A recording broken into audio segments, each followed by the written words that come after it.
So we can all agree that Superman is the most boring superhero, right? Okay, sure. I mean, he's overpowered. He has like every single superpower ever. He's invulnerable except for very specific circumstances. His deepest part is basically like the demons inside of him or whatever. And I It's think his Batman's beat him by humanity. that. So, welcome to the Video Game Workshop podcast. Today, we're going to talk about movies and games. If you like what you see, please subscribe. We need those numbers. We need to feed our cats and dogs. Make sure to follow us on our different social media outlets. We're on Patreon, we're on Blue Sky, and yeah, make sure to follow and subscribe here, please. I mean, given that the movie just came out, good movie, I was thinking, and we were talking about how come we haven't seen like a good Superman game, right? And I mean, there's been some pretty bad ones, and we know that they've tried to have Superman in different sorts of parts of it. So, maybe the most famous example was the horrible like Superman 64, which has a really good story about like the behind the scenes stuff of what happened and what WB didn't want to do, and that kind of hampered like the whole scope of the game, which basically then boiled down to like Superman just like flying through rings, which was super boring. But we kind of talked about that a little bit in it would be kind of hard to make Superman an interesting game to play because he has all of these powers and because he's invulnerable, because we pretty much we're on the same page that like you need some of that friction in order for it to be a game, otherwise it gets boring. So Yeah, when you're making a game, it's or a movie, it's really easy with a person like Superman to kind of get stuck. I think that another superhero that has this problem is the Flash, right? Where it's like yeah, the answer to everything is just always go faster. go And I'm faster. not saying that people haven't written the Flash very well. I'm not like a speedster person, so like I think even the best ones probably would fall a little bit flat for me, but I'm sure that it can be done really well. But it is hard, right? When it's like the answer is always right there and it's like, oh, the thing with Superman is that they got kryptonite on him, right? Like that's just the thing. And so to do it really well, you kind of have to lean into maybe not necessarily the top choice, which is interesting for video games, right? Because I think it's very easy in video games to say, like, you have to push and get through something and get good, and like get better at this thing and become stronger. And that's not Superman's problem, that he needs to get stronger necessarily. And so going in the opposite direction with that is probably way more interesting or fun. It's about, like accuracy or timing or about not using all of your strength or, kind of leaning those other types of mechanics. Superman's a really good example of like not maybe your first instinct of what you want to do. It's like I could definitely see a studio saying the cool thing about Superman is that he's this Superman, literally like so powerful. We want to make a game about that so the players can feel super powerful and lean into how cool that feels and the like fantasy of it. And then it's just like really boring because it does feel really cool to be powerful in a game for about 5 minutes. And then after that, you're looking for some sort of challenge. So, where do you get the challenge out of that? And it's the same thing, like either you hit him with kryptonite or you do something that's not about the power, which is really fun to think about how you would do that. So I'm hearing that you wouldn't want to play an indie game about like a moody Midwest Clark Kent in Kansas, where he has to not battle villains, but his own inner conflict. I want a Smallville video game, is what I'm asking. Life is strange with Clark Kent, right? No, I mean, like, that would be fun and all, but like, I'm definitely thinking about like maybe not even like going like the narrative direction or going into the moodiness, but just it's like, okay, like, yeah, we should have you be able to break down buildings with a single punch, right? But like, how can we make that challenging instead of something that's like what you want to be doing and you're just thrashing around? And it's like, okay, well, maybe you have a goal that's separate from that. And anytime you smash into a building, you're going to accidentally kill 1,000 people, right? And it's like, you're Superman, you don't do that. So it's like, it's not about can I get more powerful? It's about can I get more control? Can I be super precise?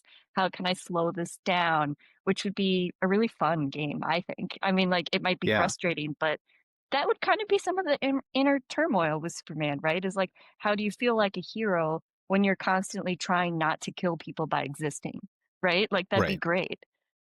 Right, right. And I made the joke about like the indie game sort of thing because I feel like most of the acclaimed adaptations of Superman onto like the big screen usually go in that route, right? Or they have some way to nerf their powers.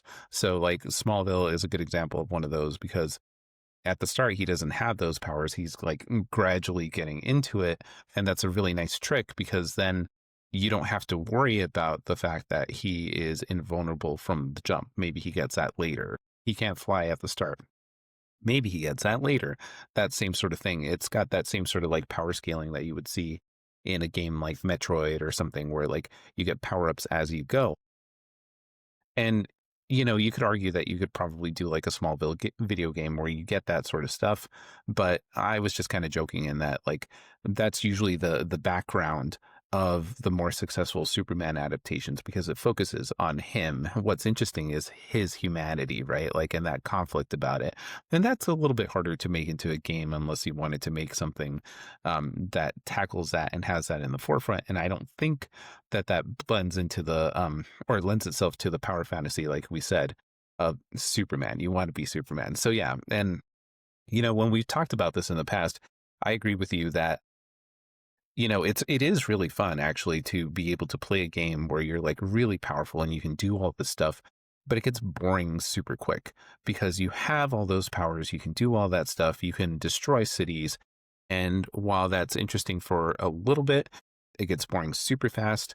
And then it's got that problem, like that Dragon Ball Z problem, power scaling problem of like, where do you take it from there? If you start super powerful at the start, how do you make that more interesting? How do you give your players more challenges that they can overcome as they play? Because that's the whole point of a game. And I did really like the concept that we sort of thought of well, what if you had all those powers from the start, but the point was to focus on the precision, to focus on how you can use that power, but in a very precise way. I think to the credit of the Snyderverse, I think one of the most interesting parts of that was when Superman did have a big battle in a city and we actually got to see the fallout from that battle. So like Bruce Wayne was there and was like, "Oh my god, like this thing, it's going out of control." We actually see that that's a motivation for him to try and protect the world again against like Superman, even if that didn't go super well. That part was done really good because it showed us like what if a superpowered person was actually fighting in a city. So if you could adapt that to the game, it would be closer to like well, maybe at the start, you start in Kansas, right? Like there's big fields, there's barns and all this sort of stuff. If you mess up because you're not as precise with your buttons and controls, it's okay. You can go ahead and knock down that building. You can go ahead and make those craters and all that sort of stuff because you're not going to bother anyone out there. But as you start scaling it up to like maybe next time you're in Smallville, so it's a little bit more populated, now you have to be careful or otherwise the high school explodes, that sort of thing, right? It's the classic Dragon Ball Z, "Let's take this fight somewhere else," and then they're Right. out, like, in the middle of a desert with canyons problem, yeah. Right, right. But, in this sort of treatment, I would imagine that like it would be hard if like the final battle was like Zod or something in the middle of Metropolis, and then you have to use all your powers in order to actually get him out of the most populated areas. Like maybe you can use your super strength to throw him up in the air so that you can fight there without like the collateral damage, or maybe you have to use your super speed to block some of his attacks so that buildings and people don't get hurt. Yeah, I do think that power scaling Superman as you get to know him as a person and character, the way that like Smallville did and lots of other people do for different characters, is really smart because Superman is so often like already this complete person who's incredible when you meet him at the start. Like you've got the Clark Kent, but then you've got the Superman, and it's like he can do anything. And so matching the power scaling of getting the powers with him becoming that person is always so fun. But if you don't want to do that because there's been 15 Superman movies in the past 10 years, and you just want to skip to the right part, then yeah, you're going to want to do something a little bit different. I do love the idea of trying to play with how can I be precise or how can I keep people from being hurt as a narrative device that goes with those mechanics. Like you said, like you're fighting Zod and it is actually a hard fight, but also you've got this ticker counter of like people getting hurt or he's got super hearing and you can like hear people screaming the entire time. I think that there's this idea that if you were playing as Superman, you would feel very powerful, but I really love taking the idea of, no, if you're playing as Superman, you feel so helpless all the time, right? Like, that's one thing that the new movie did that I really enjoyed was when he talked about, you know, I am able to help those people. And if I don't go help them right now, that'll like make me a bad person, right? Like, what do you do when like you actually could just do it very easily right now, right? Like, it's easy to get caught up in like, well, I can't do anything or I could do a small part, but like for him, it's like he could just go do it immediately. And so playing with that mechanics would be really cool, where it's like he can just go do stuff, and it's like all about restraint or wondering if you're making the right choice or like feeling like, how can I do this in the best way possible? Like having this fight sequence, but also can I fix this other thing? And then dealing with the rage later on that comes with like, you can't do a perfect score, right? Like, how hard would it hit if you spent all of this time trying to get these perfect scores and keeping people from being hit? And then like you get to Zod and it's like literally impossible not to have a lot of casualties during that fight, right? That's Right. very like enmeshed with like where Superman would be at that time, which would be such a fun like thing to mess with and to play with and to get players really angry about. And in his headspace, that would be a really cool Superman game for me. Right. And we also talk about how like you have to kind of like map the fantasy onto the action verbs and stuff that you have available to you. And I think, like you said, like trying to keep the casualties down puts you at that level way better than anything else in terms Yeah. of like just mash this button to break down this building, you know? Right, because the verb that you would be going with for your mechanic would be attack, right? And Superman's verb isn't attack. Superman's verb is protect, right? And so if you can have his verb that he's always thinking about protect match the mechanic of like, I need to protect this goal thing, or I need to keep this number low, or whatever, then I feel like you're keeping him more in line with what he's actually thinking rather than I need to attack and kill Zod right now. It's like Superman doesn't think that. He just thinks he needs to protect to this goal thing. And so if you can make that line up, it'd be really cool. Plus, I'm thinking about like all the, like let's plays and stuff that would come out of this game.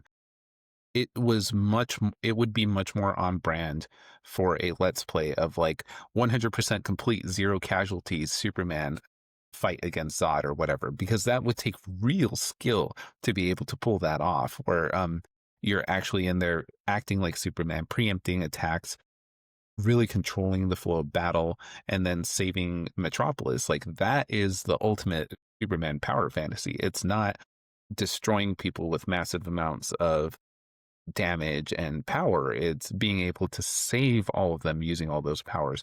Plus, it gives, I think, some strategic depth to the verbs that you can have. Sure, like environmental damage is fun and all that, but wouldn't it also be interesting if like your laser vision has a knockback effect that is a double-edged sword, right? So if you use it on an enemy close to a building, it's going to knock them into the building. But if you aim towards the sky, it's going to put them up into the sky where they can't hurt other people, right? So you have to be a little bit more strategic versus just like button mash at this thing or get the health down.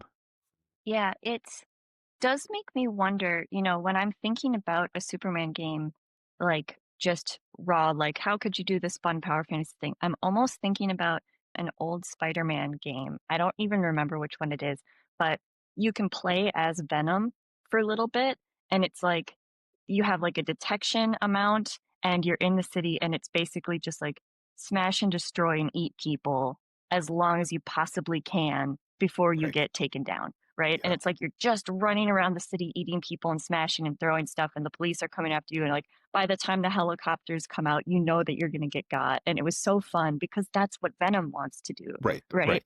But like we're kind of talking about like the polar opposite of that. Like now we're thinking about Superman as like a into the breach style savior thing, Yeah. right? That's a good Where you've example. Yeah. got yeah, you've got like your city layout and you've got like people asking to be saved. You've got the big like nuclear power plant off to the side, and if they damage that, that could be game over. And then you've got this enemy over here, and you can do a knockback attack, but then it's going to hit the building, and that'll like have this problem. And it does make me wonder: are we talking about like a real time like fighting game anymore? Right? Because I love the idea of a Superman game that's like all about persistence and precision and careful choices, but, like, do we want to play with what does that mean when you can move very quick and it is twitchy and you really have to do it in real time?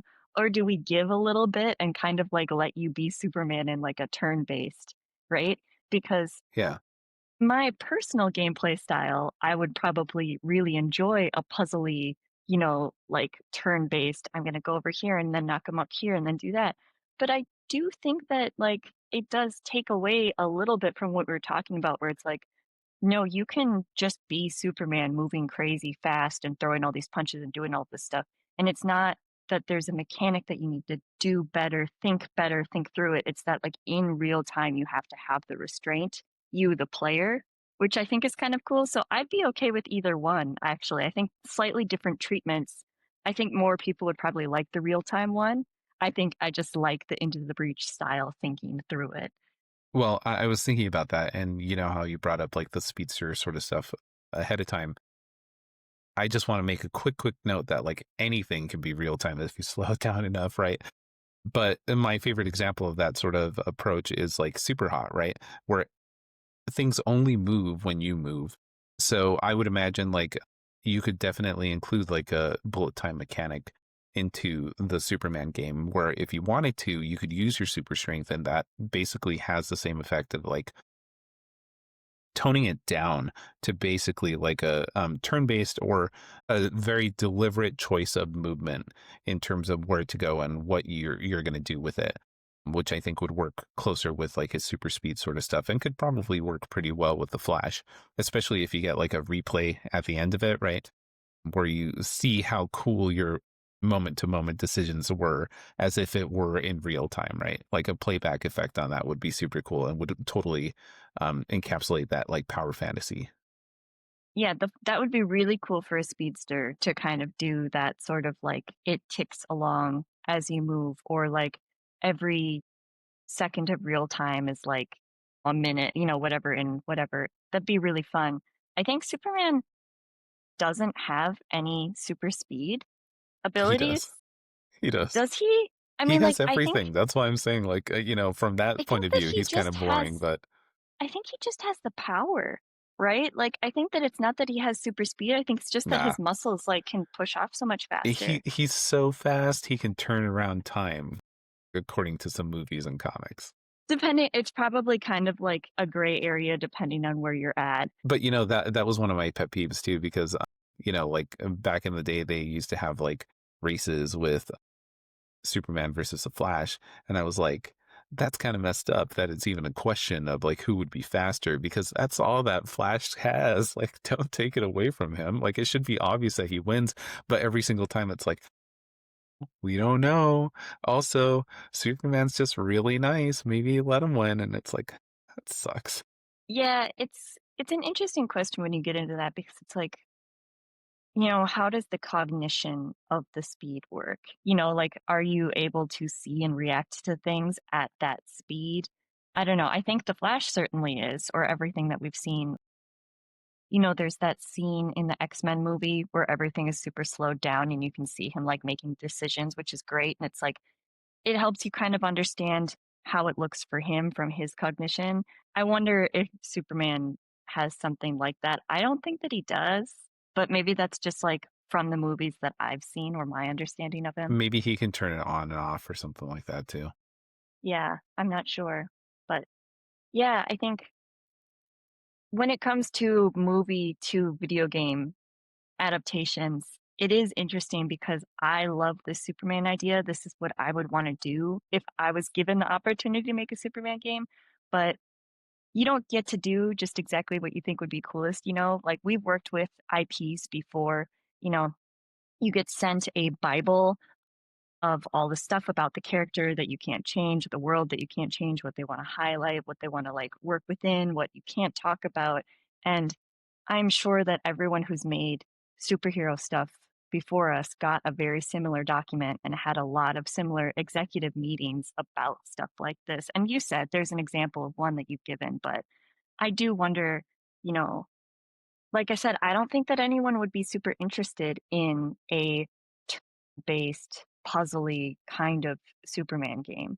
I do think that we could probably sell the, like, protect the city type Hmm. Superman game. I think that that's an interesting wrinkle, but I would have to feel like a superhero game, right? Like, there's so many modern versions of like, superhero games now that Marvel is, like, such a thing. Like, I grew up playing Spider-Man games back when there was the Tobey Maguire Spider-Man, you know? And now they have all these new Spider-Man games that are literally in their own universe, right? Like, they started as kind of like a new spin-off because the new movies were so popular, but they didn't want it to be tied directly to the movie because they were gonna go at a different pace or have different villains, different necessities. So now they're just their own universe that's only sort of kind of tied to promotional seasons along with what Marvel's doing. So there's a lot of stuff about what mechanics you can choose and how you want it to look that have a lot to do with outside forces that you can't really control as a designer, but it's still really cool to work through and think about what you would do. I know Batman has had so many games, and Batman is another character that's so fun to do. You know, like, he doesn't have the Superman problem. He has gadgets, which can easily become their own problem, where it's like, "Oh, don't worry, now on this level or area, you have this brand new magical gadget that does exactly what we need it to do, and here it is, you know, I boom." mean, But, it like, depends on how campy you want to get, right? Like, if you want to do the 60s Batman of like the anti shark spray or whatever, or, like the more modern Batman, which still has some of that magical realism, but is at least like a, hey, this thing turns you invisible because it can bend the light or whatever. It's got similar levels of unbelievability, just how it's displayed. But right, and I mean, that's again, I think the problem that you have with designing characters is the same problem they have from the original movies, right? It's like, how do we acknowledge this? But where's the line? What's the interesting thing to hone in on? You know, do we have Bruce Wayne be a big part of this or not? Is it only interesting with the Bruce Wayne? How do we acknowledge the fact that he's literally a billionaire and causing many of these problems? Do we acknowledge it at all?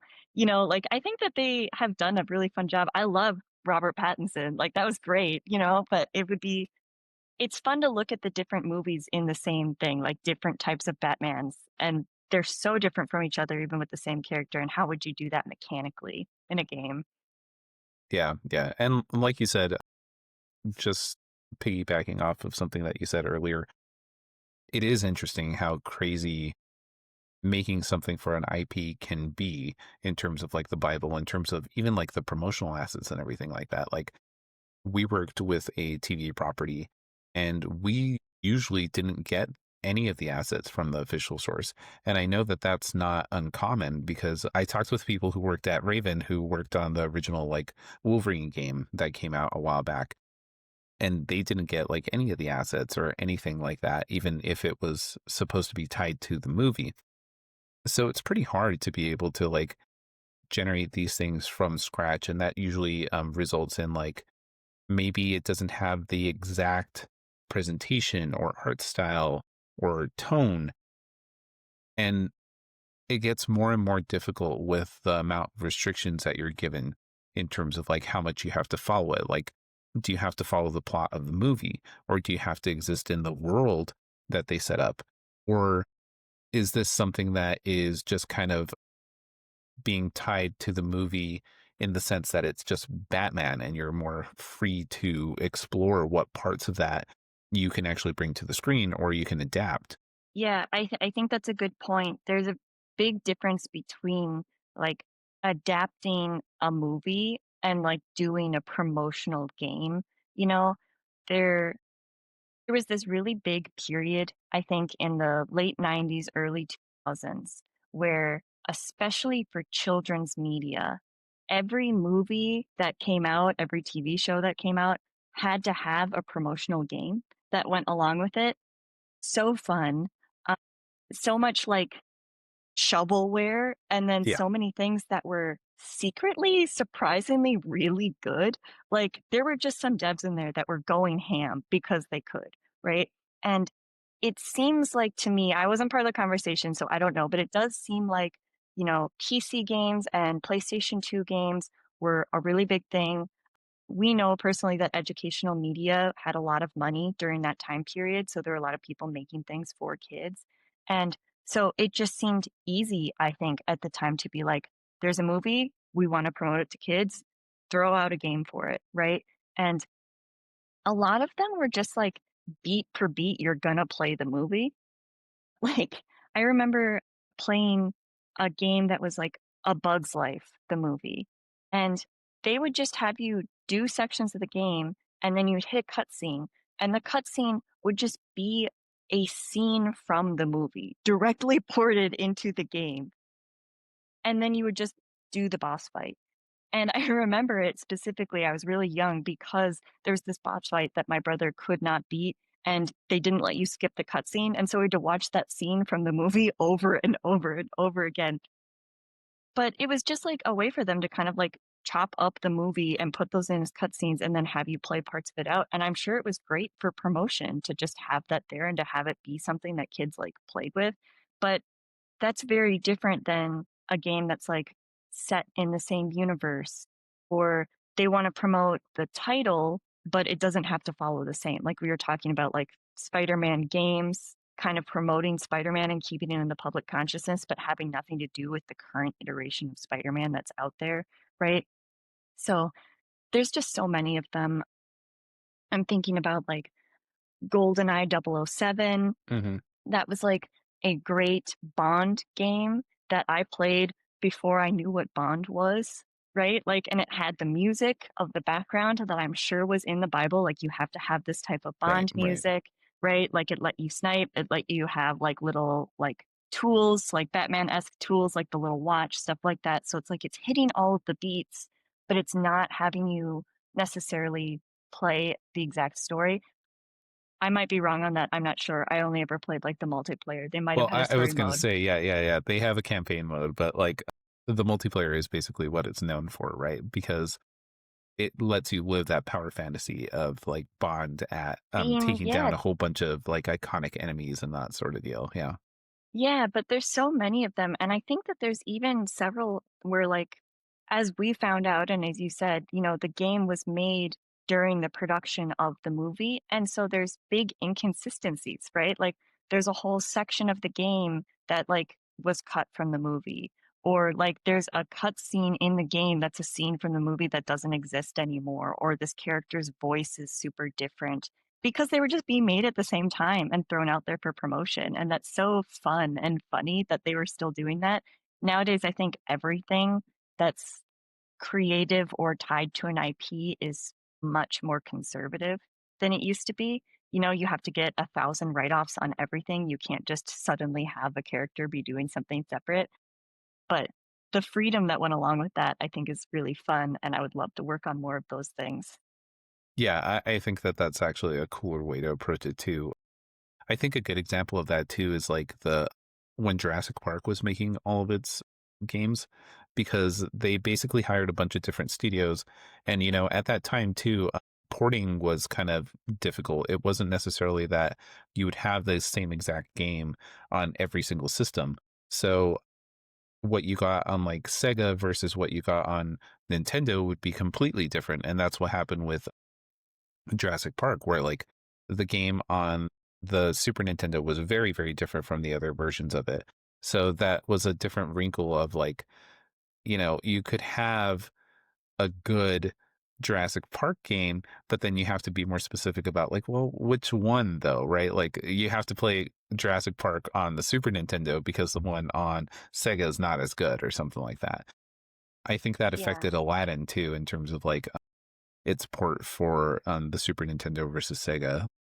But it is wild on that sort of approach. Also, it's very interesting that like I feel like the go-to for most of those games because of the linear structure of like movies was to be a platformer and then have the individual levels like mirror the beats of the individual like parts of the movie, right? Like that was the easiest way to do that.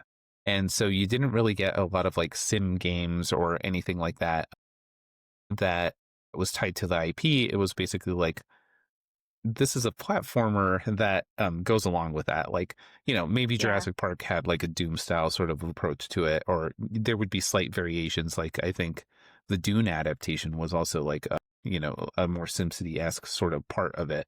But for the most part, that was the easiest way to do it because it had to copy the structure of the movie. And that was probably because of the Bible and restrictions that they had. Yeah.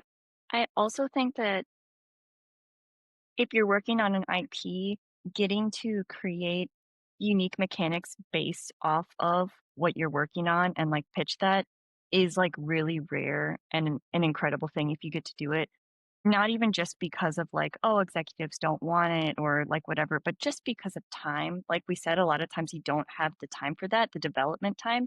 And so I'm sure a lot of those games that were like platformer, scene from the movie, platformer, it was probably closer to a licensing deal than it was to creating a brand new game.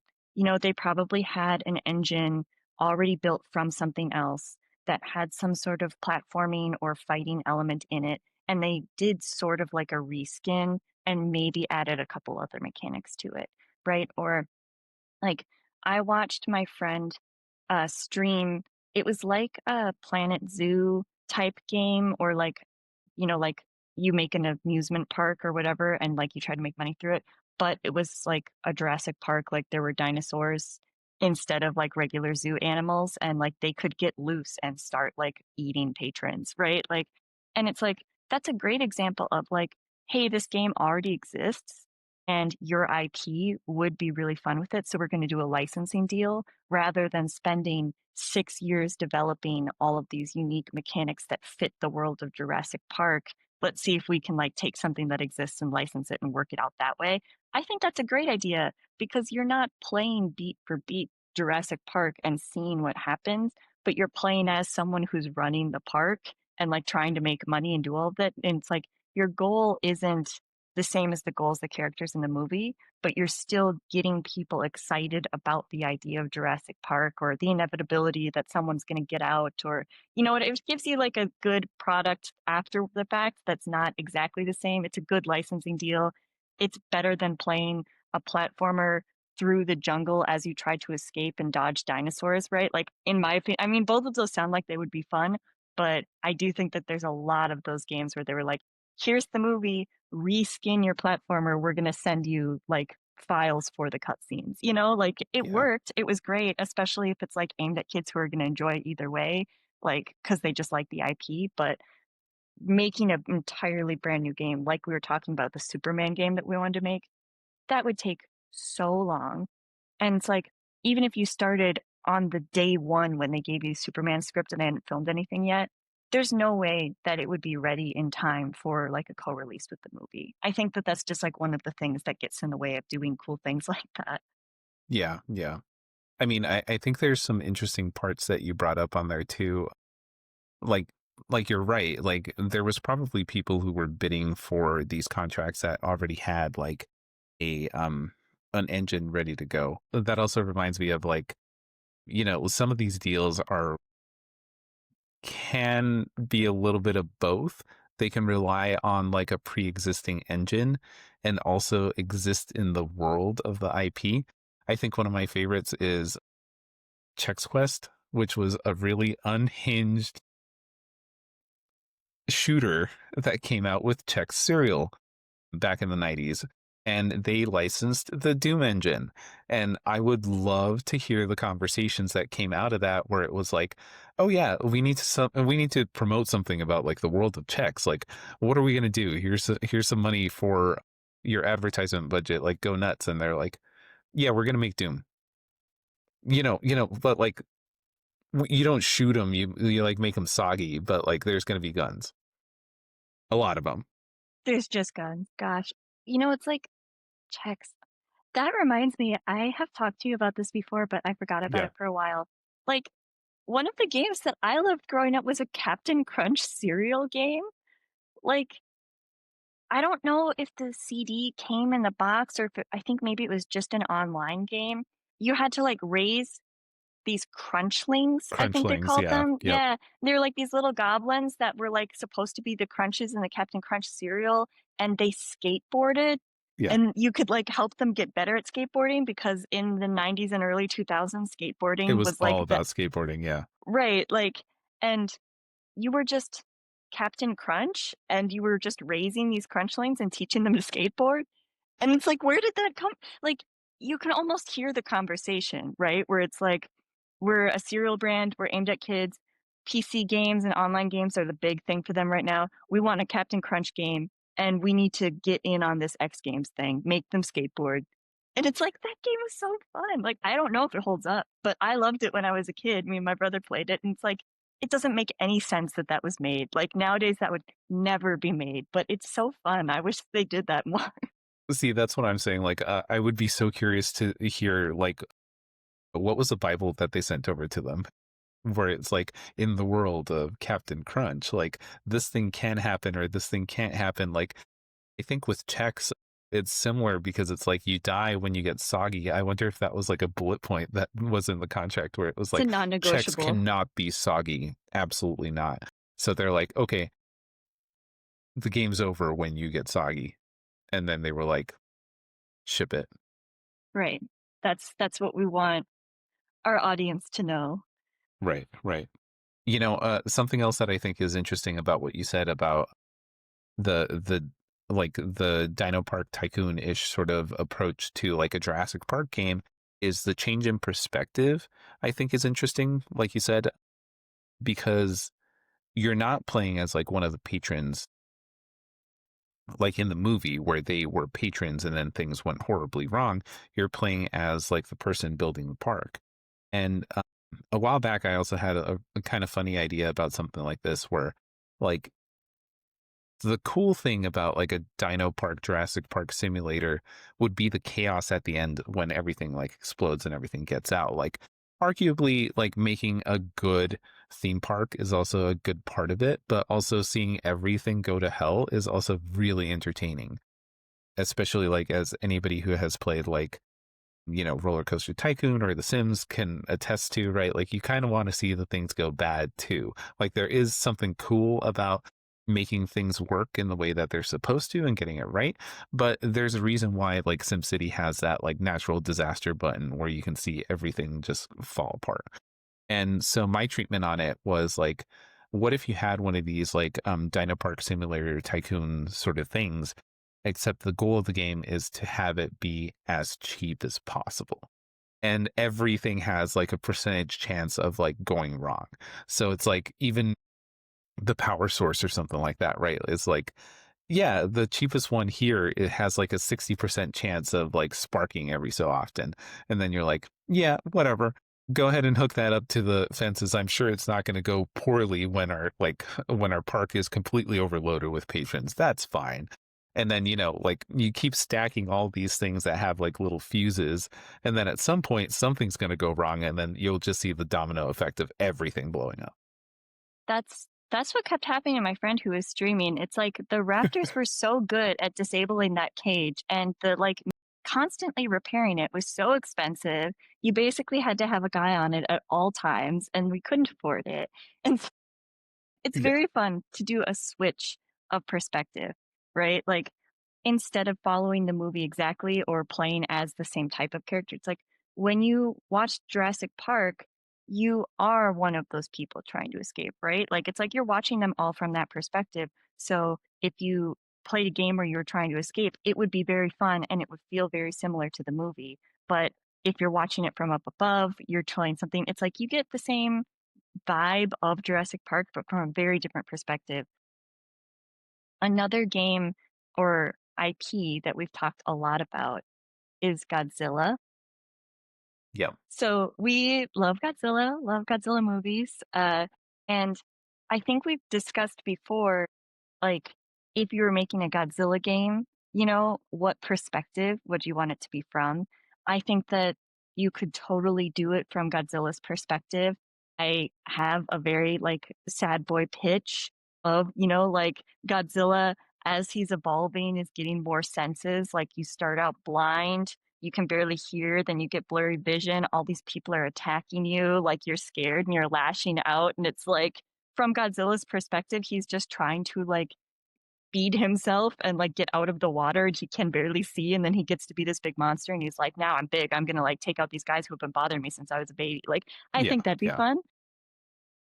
But also, it's like, so many of the movies are from, how do we defeat Godzilla? I think Godzilla Minus One did a really cool thing, where they took that perspective away and they did so much of like a regular person's life living in the disaster. I love that perspective. It does. I haven't played these games, but I've seen a lot about the disaster report games, those Hmm. Japanese games.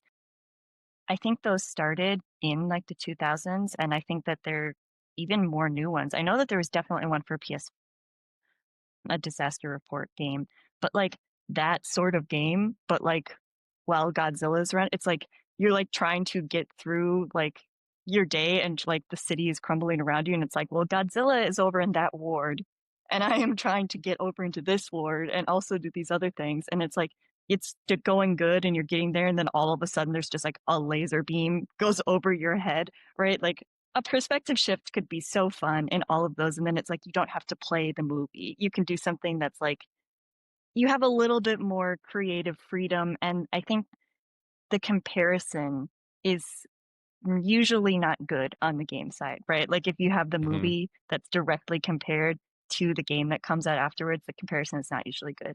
And the same goes the other way around a lot of the time, like if you have the game that comes out and then someone decides that they want to turn that game into a movie or a TV show, usually the comparison isn't great. Kind of hurts. Yeah. So, yeah, it's nice when they're just a little bit different.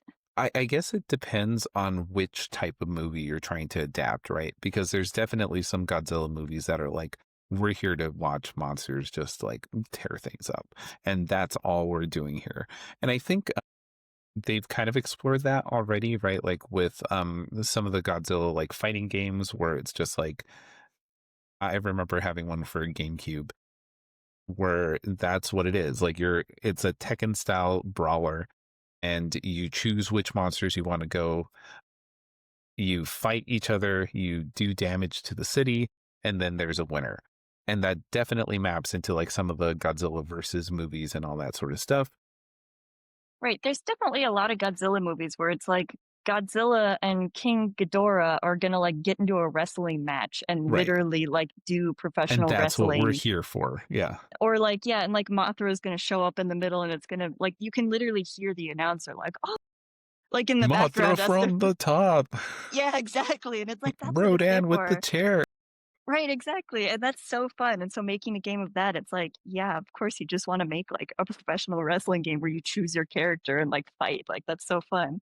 Yeah, but like you said too, I think adapting what makes the classic Godzilla movies good into a format like a video game, you probably should lean more into the idea that it's a natural disaster that you have to get around and that there are other goals that you would have to deal with in these natural disasters, right? Because a good monster movie usually boils down to like it's a metaphor for something that we're not completely cool with, and whether it's climate change or the nuclear threat or something like that, right? Which are basically like Godzilla and King Ghidorah or Pacific Rim, right? Like those all have that sort of like underlying sort of part of it. So there's a game there where you have to deal with these threats, but they just happen to be kaiju. So it's a little bit cooler, a little bit more interesting than that, but it still has that sort of like sort of style to it. And it's not that you don't have to interact with the kaiju at all, or that you kind of have to just see the fallout of it, because that kind of has the negative effect too, right? Of like, so many people complain about like Godzilla movies of like you hardly ever see Godzilla. Like the very first reboot from Legendary had that sort of like critical reception to some people, where it was like you could hardly see Godzilla. But I was like, from my perspective, that was really cool that you can only see like the reveal from it, especially for a monster that we've seen so many times at this point, right? To give the sense of scale, to give the sense of impact of it, was really cool, that you could see the secondhand information from like news stories, but you weren't quite sure until like about the end. I thought that that was all cool. Again, different sorts of audiences, different sorts of movies that you're trying to adapt, but that doesn't mean that in a disaster report or style game, you couldn't also have like, mini games of like try and take pictures of the kaiju as you're going through this, right? Because maybe you need to collect data for science, or you need to sell them to a newspaper or something like that, right? Like all that is happening inside of the world. You just have to be kind of creative about like what are some things that you could do in this world that map with the style of like a natural disaster happening and being at the scale of a human, right? At the same time, I think there's actually a game that does this pretty well, and you wouldn't expect it to do it well. But Mario 3D World Bowser's Fury actually does this pretty awesome, because Bowser is the big bad, and he's basically up at the level of a kaiju at this, and he actually interacts with the world in a way that makes sense for the platforming that happens inside of it. So like every so often you'll have to dodge like a fireball, or you get to see like what the big kaiju's impact is on the world as you're going through the Mushroom Kingdom, and as you're trying to like ultimately defeat Bowser, which is funny, right?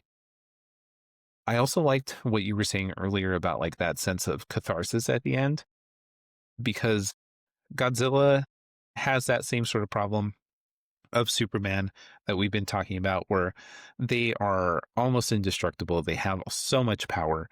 You want some of that, but you don't want that to be the whole game. So you want to be able to say yes, like go crazy for it, but you don't want it to happen throughout the whole game because it gets boring. So It's definitely having those pieces is important, but you have to choose. it's the classic thing with Jurassic Park too, right? Like they didn't show the T-Rex like in the marketing, right? Like you want to Right. hold off on your really cool thing so that it feels really good when it happens. And so I think definitely with games, you want to do the same thing. It's hard with games because you need to keep players playing and interested, and usually that's for a longer period of time than it would take in a movie. If you're watching a movie that's an hour and a half or 2 hours long and the first hour you don't get the really cool thing, that's fine. But like, what does that translate to games wise, right? Like, you don't want to play 20 hours of a game before you get to the really cool thing that you've been waiting for. You want there to be other cool stuff or other things and then have some sort of cool thing afterwards, but maybe it's not like an hour in. It's like you can't just like hold off on the thing that everyone's waiting for as long as you would in a movie percentage wise. And also maybe you don't want that to be your cool thing. You want it to be an additional cool thing to what you're putting in earlier. But yeah, you can't show the T-Rex too early because then it just stops being cool. It can't be like the only thing. You can't give the big coolest power up immediately. You kind of have to titrate it out. Definitely. Yeah. Yeah. In Majora's Mask, it's the fierce deity mask at the end, right? Like you can only wear it for the final battle, and you can only wear it if you jump through all these hoops, but it's really cool when you get to actually do that. Same sort of thing like with your pitch about like Sad Boy Godzilla. To be fair, I kind of imagined it as like a Octodad meets kaiju sort of thing, especially at the start. So you could see that Shin Godzilla sort of guy, right? Like, and you're trying to say, like, okay, this is how you like He walk. doesn't So have you try and do arms. that, it's just It's kind of so like, sad. yeah. Yeah, But then at the end, right? Like, then it's like, oh, no, like I can walk.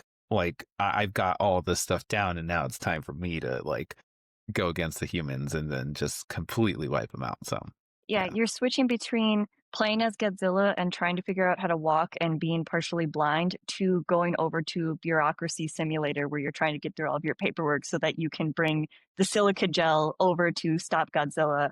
Yeah, that'd be a great right. game, like switching back and forth. Papers, please, as like a Exactly. every other level is a papers, please thing. Yeah, That sounds awful. I know it sounds so horrible.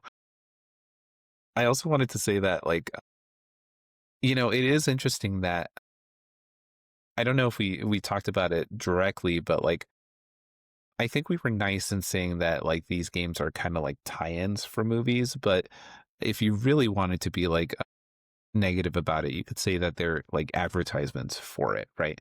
And I don't know, like there's some It's good and bad parts promotion. about it, right? There's some good and bad parts about it. Like on the one hand, like some games that are really good that got started on this wouldn't be around if they didn't have that opportunity for it.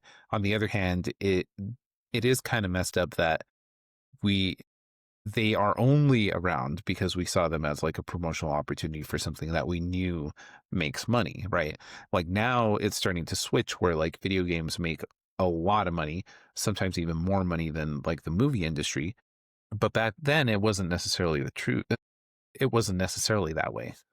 Yeah, it's both good and bad because it sucks that the expectations were so low for the games that a lot of effort or money or backing just weren't given to the games. It was like, just make anything that has the character's face on it and ship it. That's all we need it for. I don't care if it's good or bad.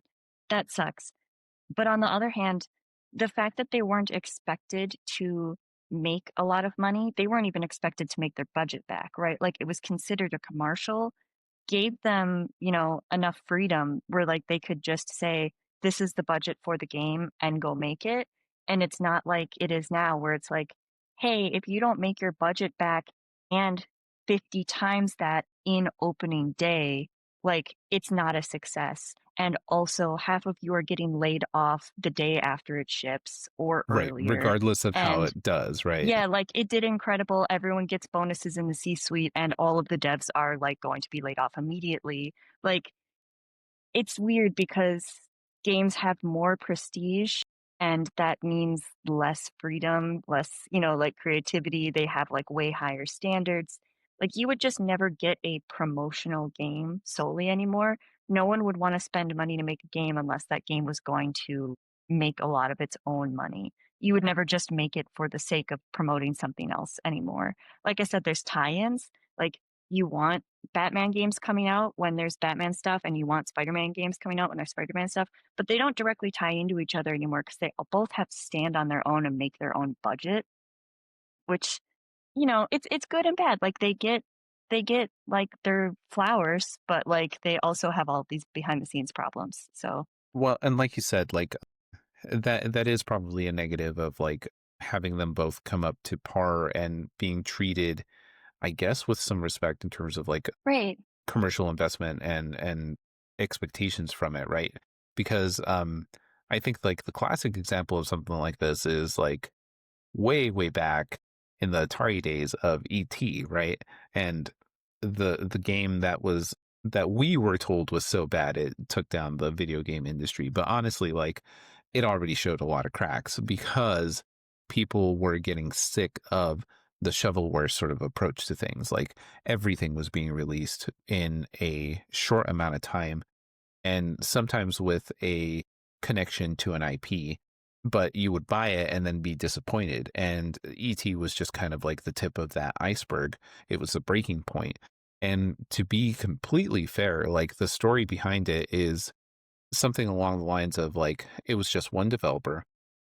They were asked, can you do this? And they were given like 3 months to do it. And that doesn't even count like printing to the cartridges and putting it in production. So it was closer to like a month or 2 months of one person like being given all of the weight of one IP that was going to be a blockbuster still being disregarded as like just a tie-in. So they couldn't argue for changing the timeline or asking for more time like some of the games and stuff can now because they are their own sort of thing. They weren't even given like the proper sort of like, hey, can you review this? Because famously, like Spielberg apparently like played through it and it was like, yeah, this is fine. So like, if Spielberg is like, oh yeah, this is fine for a video game, you can't really blame the sole developer for this or the commercial, like not commercial success that came afterwards. Also, one thing that I find endlessly amusing about this is that in the original ET instruction booklet, it tells you exactly how to play it. And every single gripe that people have had about the ET game is all explained in there. It's like, Do you this want is them to what read, Dennis? I know, right? People don't read. Like, well, obviously, like we know that now. And how dare you if in the modern age you like print an instruction manual or something like that. But it's just funny that even like way back then, it was an example of like, yeah, people aren't going to read. And if you aren't effective at communicating that from the jump, your game's going to die. But man, is that crazy how we've switched to like oh yeah, like this is a crazy big IP. You got 3 months. Like, don't ask us for more time, for more budget or whatever, and you better make it a success. To now where you can actually delay a game because you're trying to treat it as its own thing, whether that's because the industry has progressed or because consumers have also progressed and demand more from it, right? An evolution of the medium, which is cool, but it is crazy to see how much that has changed. Yeah, it's interesting that, they did kind of go from being like, it needs to be tied to something else because it's basically an advertisement and we don't care what it is. And, the gamers will play anything we throw at them. I don't care. And then now it's slowly transformed into it's like, okay, these are really popular. Actually, some of these make their own money. Actually, maybe we should like put more time into this. And now it's like they're totally separate, right? Where it's like, movies come out, games come out. Sometimes they're licensing the same IP as each other, but they're not talking to each other. They're talking to the person that owns the IP. They're coming out years apart. They're telling different stories, and they each have to make their own budgets. And it's like, I would say that that's a wonderful thing if the industry were better, right? It's like the fact that people have high expectations of games is awesome and that they can like choose their own mechanics. It's like, you wouldn't have to make a Superman game that just follows the exact beats of the movie anymore. Now you could like really pitch the kind of stuff that we're pitching. The problem is that like it would be expected to be a game that would take like 6 or 7 years to make and all Right. of this money, and it would be expected to make this huge amount of money back. And even if it did make the money back, there's no protections for the workers whatsoever. And the people who make the calls in the ends are actually usually executives or the people who own the IPs instead of the people who are actually working on the games. I guess what I'm getting at is that, like, workers deserve rights and we should have a Yep. union, but, Yep. like, it is just interesting that it's like games flew under the radar in a way that let them have this fun thing, but no respect, and then they gained respect, but then lost all of their, like, fun stuff that they could do with it, and, like, they lost a lot of, like, their kind of protection that they had where it was like, "You have a salary because we have to make this thing," versus, like, "We're gonna make this thing, and, like, if we don't make money or even if we do, we're just gonna cut your salary." It's both. It's kind of sad either way, right? Like, I don't know which one I would rather work under. Like, they both kind of suck in their own individual ways. Yeah. Yeah. That does remind me that I think it's Warhammer that does this kind of cool thing, or we've talked about it, but it's an interesting sort of middle ground. I'm not sure if it's something that would work in every IP, but apparently you can choose to license certain parts of the Warhammer IP and not the whole thing. So you can do like these a la carte sort of parts of it. And the rationale behind it is that, like, if you have a small unit that doesn't really have a lot of lore that no one really cares about, it's cheap. So that way, like, a lot more people are able to, like, kind of throw their hat into the ring on it. There's a little bit less restrictions that go along with it. So, like, it's a lower barrier to entry and you can possibly do some cool things with it. And if something does catch, that's good for the IP holder and also for the developer, because then it's like, oh, hey, like, we didn't give you a lot of restrictions, but with that came some freedom and risk.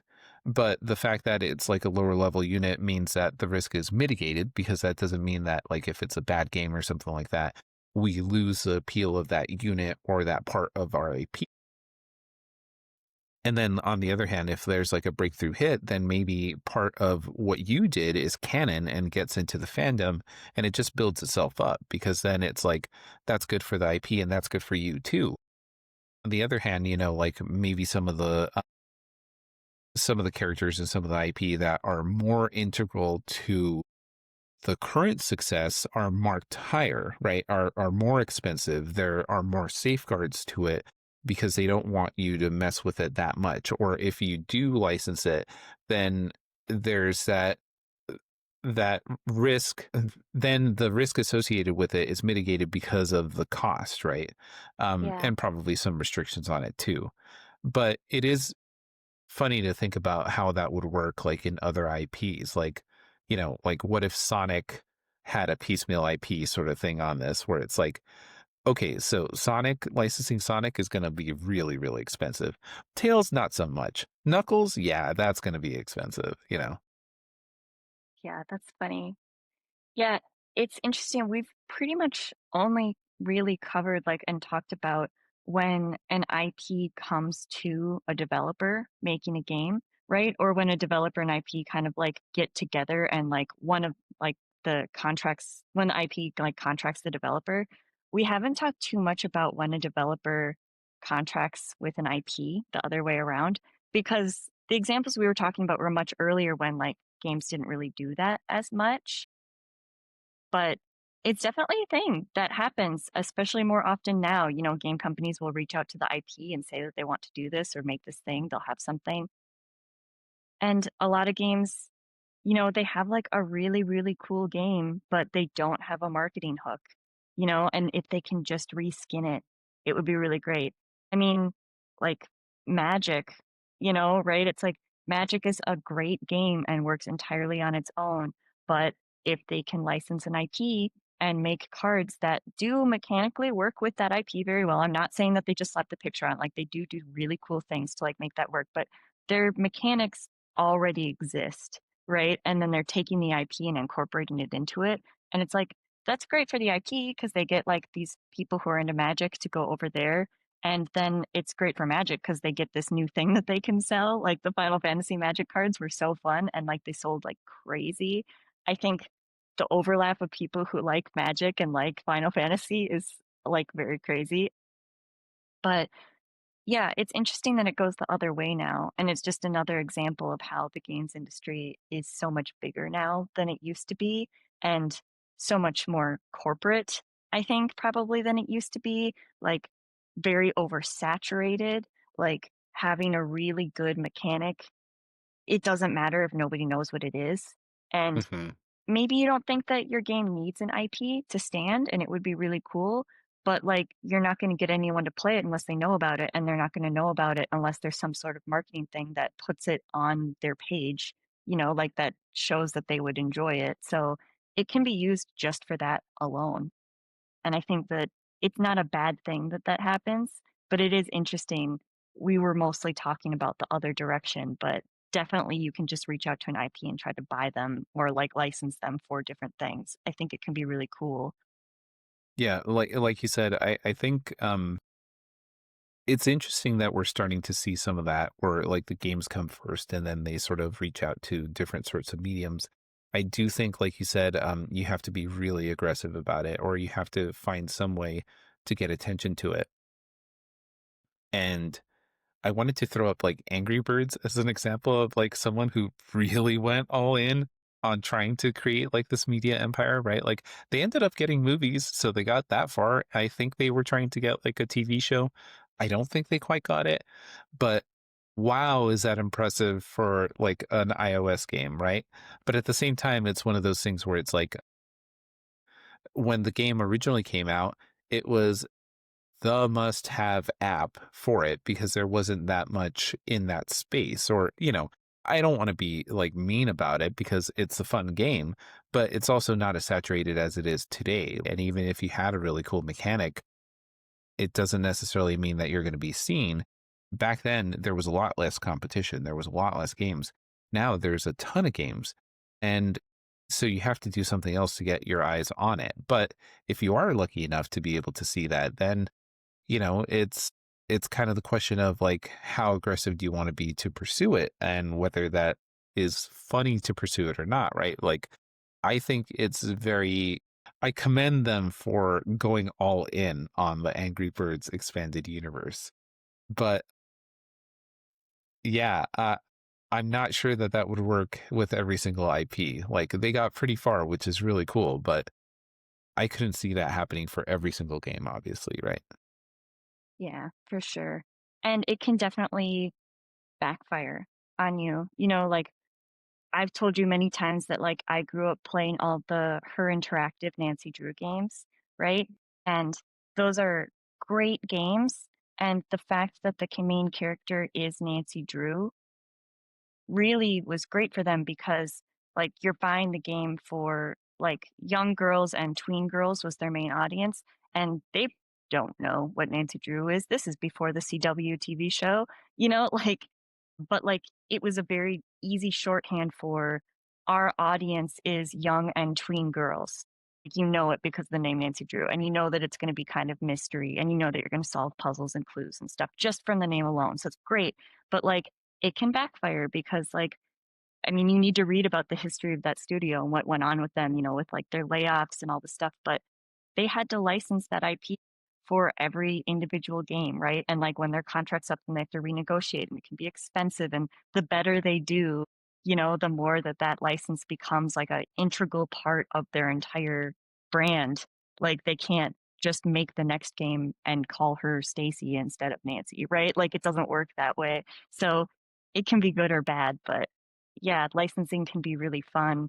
There's also so many games where you can tell that it was supposed to be someone or like licensed for something and that licensing didn't go through and like it's very clear what it's supposed to be and sometimes people just lean into it and have fun with it and they don't care that everyone can tell and that's great. That's fine. Like Yeah.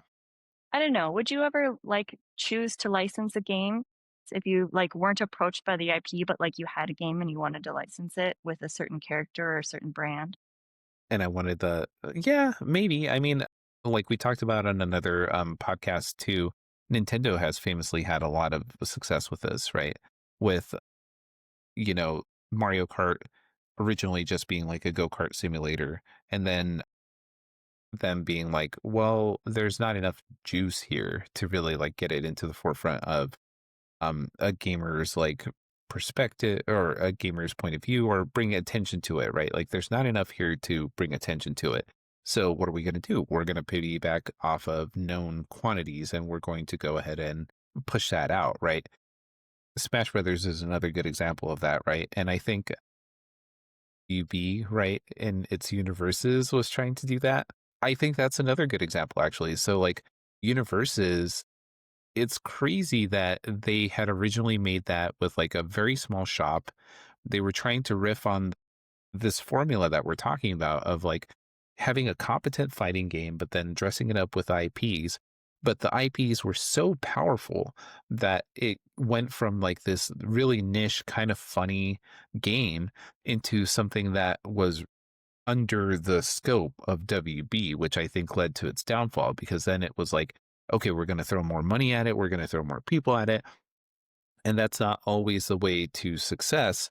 And then, they're shoehorning in a bunch of different characters and all that sort of stuff at the cost of production, at the cost of game design, because they had something that worked and then they were like, just like throw everything at it, right?